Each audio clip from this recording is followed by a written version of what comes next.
கேட்கலையா? ஆமா தம்பி நடுவில் போடுவோம். தம்பி நடுவில் வந்து நிற்கிறீங்க. தயவு செய்து இப்ப கேக்குதாம்மா? ஓகே, நானும் கொஞ்சம் சத்தமா பேச ட்ரை பண்றேன். அஸ்ஸலாமு அலா அஷ்ரஃபில் முர்சலீன் வ அலா ஆலிஹி வ அஸ்ஹாபிஹி வ அஸ்ஹாபிஹி அஜ்மாயின் அம்மா பஅத்.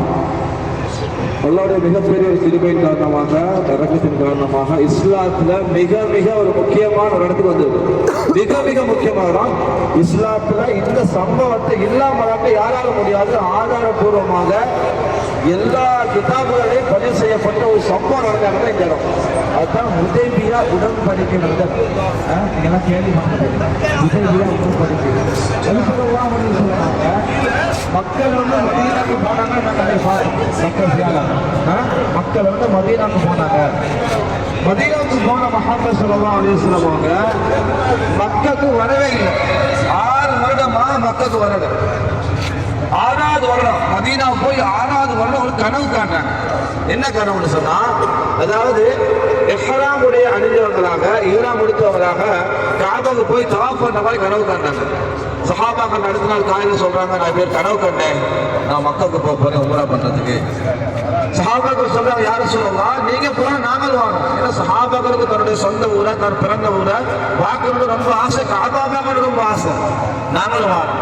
எல்லா சஹாபாக்களும் தயாராகிறாங்க. 1400 அல்லது 1500 சஹாபாக்கள் எல்லாரும் தயாராகிறதோட நபி ஸல்லல்லாஹு அலைஹி வஸல்லம் ஒரு பயம், மக்கள் உள்ள காஃபிர்கள் எதிர்த்துருவாங்களோ, யுத்தம் பண்ணிடுவாங்களோட பயம்.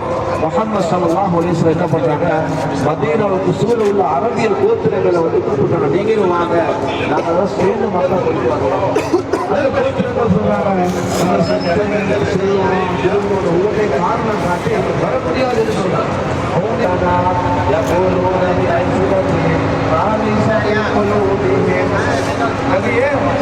வராம காரணம் சொன்னாங்க. அந்த சஹாபால கூட்டி வந்து அப்படியே வாங்க. மதீனாவுக்கு வார வரையில தூரம் குறைப்பான்னு சொல்லி அவர் இஹ்ராமுடைய நியத்து வைக்க ஒரு இடம் இருக்கு. அங்க வந்து உமராவுடைய நியத்தை வைத்துக் கொண்டு கால்நடைகளாக சிலர் ஒட்டாத்த வராங்க, சிலர் நடந்து வராங்க. சில பிராணிகளை கொண்டு வந்தாங்க குர்பா கொடுக்கறதுக்காக வேண்டி. அதுக்குரிய அடையாளங்களை போட்டு எடுத்துக்கொண்டு அப்படியே வராங்க. மக்கள் வந்து மதீனாவுக்கு 450 வந்திருப்பாங்க. எவ்வளவு தியாகத்தில் வந்திருப்பாங்க. இந்த பக்கமா வரும்போது நபி அவர்கள் கேள்விப்படுது, காஃபிர்கள் நபி ஸல்லல்லாஹு அலைஹி வஸல்லம் இந்த இடத்துல வந்து இறங்குறாங்க. இந்த இடத்துல இறங்கி நபி அவங்க சொல்றாங்க, முதலாவது உமர் ரலியல்லாஹு அன்ஹு சொன்ன, உமரே நீங்க போய் மக்களை பேசிட்டு வாங்க, எங்களுக்கு உம்ரா பண்ண அனுமதி தாங்க, உம்ரா பண்ணிட்டு போயிடணும். உமர் ரலியல்லாஹு சொல்றாங்க, யார சொல்லலாம், என்னால பேசி வார்த்தைக்கெல்லாம் போக முடியாது, எனக்கு கோபம் வர அதிகமா, அதனால உஸ்மான் நீங்க அனுப்புங்கன்னு சொன்னதோட உஸ்மான் இப்னு அஃபான் ரலியல்லாஹு தஆலா நபியை அனுப்பி